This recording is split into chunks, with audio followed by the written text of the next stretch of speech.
Alam mo ba may kwento sa Mark chapter 10 verses 35 to 41 na super relatable.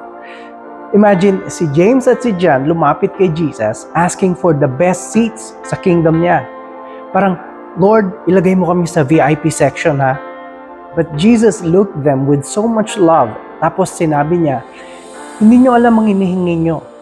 Tapos nagtanong siya, can you drink the cup I drink or be baptized with the baptism I am baptized with?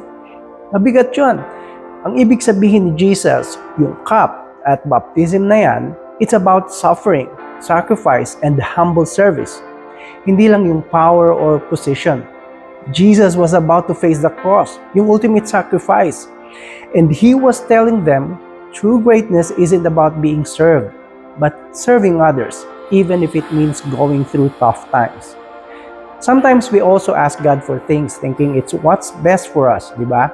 Like, Lord, give me this promotion. O kaya, Lord, make my life easy. And there's nothing wrong with that. Pero pinapaalalahanan tayo ng Panginoon na minsan, yung path to true blessing, yung path to becoming more like Him, involves challenges. It involves a bit of a cup or a baptism na hindi natin inaasahan. Pero syempre may good news. He also said that James and John would share in His suffering. Hala, sharing in His suffering pero good news? Ibig sabihin kasi nito, hindi tayo nag-iisa. When we go through tough stuff, God is with us. And just like James and John, our suffering won't be in vain. It shapes us, it refines us, and it draws us closer to Him. So whatever cup or baptism you're facing today, remember this. You're not just going through it, you're growing through it.